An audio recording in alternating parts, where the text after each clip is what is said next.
Hey everyone, it is Dave. Welcome in. It's time to talk about module number 7. This week finishes out the material for the second half of the class, which is going to be the last of the modern art movements. We're going to begin with Futurism, which brings us right into World War I. We're going to be dealing with Surrealism, Abstract Expressionism, and finally we have a documentary based on Abstract Expressionism. It's called Who the F is Jackson Pollock, which is about older lady, retired lady, who buys a painting at a thrift store for $5. It turns out it could very well be an undiscovered work by Jackson Pollock, and that would mean that that painting is worth about $50 million. So it's a really wonderful story, and I do hope you enjoy it. We do have one last discussion board and 2 journal entries. Remember, we do have a little flexibility, not as much as the midterm, though, as we go into module number 8. Module 8 is only open for a few days. Class ends on May 15th, which is Thursday. So make sure you're pretty well prepped for the journals and for the final exam. I'll be back shortly to tell you about those. But in the meantime, let's head to the Canvas site. I'll walk you through module number 7. All right, here we are on the Canvas site. Module 7 is this week. Up top, we have our usual suspects, our video that you're watching, our action plan for the week. This is my last week with the special office hours for Chaffey students, although my regular office hour length works just as fine. For the lectures this week, we do have 3 of them. Total amount of time on the lectures is 50 minutes, and then we have the documentary as well, so make sure to set aside time for that. That is probably something I would even watch first. For the lecture, we have Futurism, our study guide, and then in the further exploration section, we have a reading on Futurism.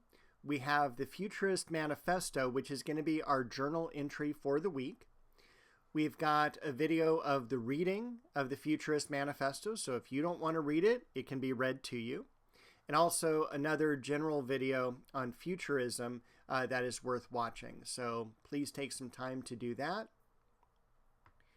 After that, we have Surrealism. We have our lecture, which is not by me. It's by another instructor who does a wonderful job. So I'm just going to let her teach the class for this segment.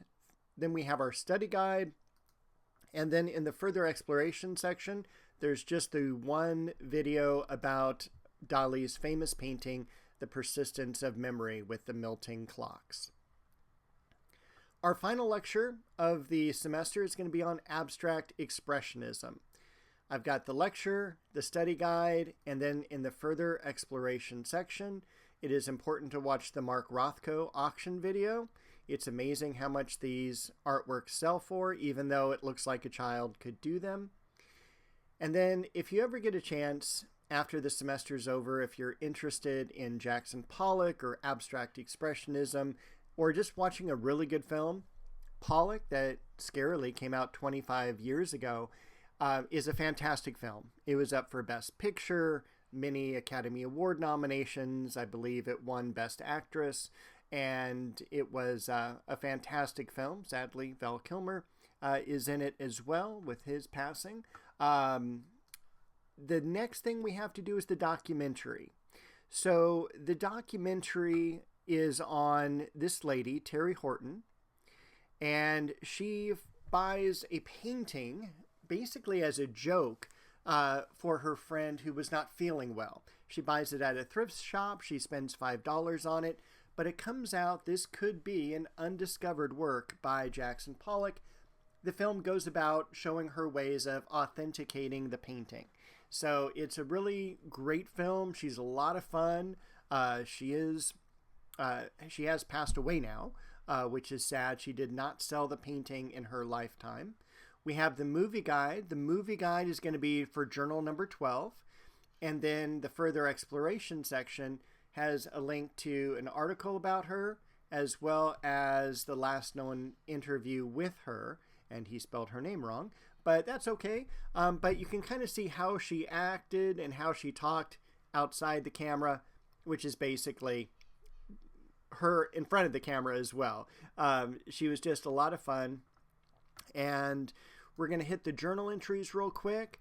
Once again, journal number 11 deals with the Futurist Manifesto. It is officially called the Founding and Manifesto of Futurism. You can, once again, either download it and read it, or you can listen to it. I do suggest 2 times as far as reading or listening, because it's out there, it's weird, it's scary, it's a very different reading, but also a very fun reading. So I do hope you enjoy reading through it. It is written by a poet, so it's a little bit more flowery language than maybe some of us are used to. So that would be our first journal entry. And once again, the second journal entry is on Terry Horton. And on the characters, let's see if this opens up quick enough for us. So the characters should be in order of appearance in the film. So that's all of them there. Some of the questions you want to think about deal with authenticity. Do you think Terry's painting is a real Jackson Pollock painting or not? Think about scholarship in science, which deserves more credibility. Division amongst the social classes. Is there anyone in this movie we can trust? What is the impact of authorship, and so on? Now, I want you to watch the film early, because that is the basis for our discussion board, and it's kind of good to get that last project out of the way. For the discussion board, once you watch the film, what I'm going to have you do is answer the following questions. The first one, do you think Terry's painting is on an authentic Pollock painting or not? You either have to say yes it is or no it isn't. You can't argue both sides. One of the important things in college is that you pick a side and you're actually graded on how well you support your point of view. The second part is, what part of the documentary do you find most interesting and why? Third, your favorite character and why. And of course, just respond to one other student. You can see the breakdown in points here. It is due May 11th. The class ends Thursday, May 15th, so make sure your reply is done by then. And a few pictures of her when she was going around to the different talk shows. I don't have a picture of her on the Ellen Show. She told me that was her favorite show, and she was on the Ellen Show 3 times. There's Terry and I in front of the painting many years ago, Jay Leno, and of course Anderson Cooper. So she did have a really fascinating story, and once again, I hope you enjoy the documentary. That is everything for Module 7. Please reach out via email if you have any questions, or stop by my office hours every Wednesday from 3 to 7 p.m. I will be back shortly to tell you about Module 8. Once again, remember, Module 8 closes on Thursday the 15th, so the journals have to be uploaded by then, as well as the final being completed.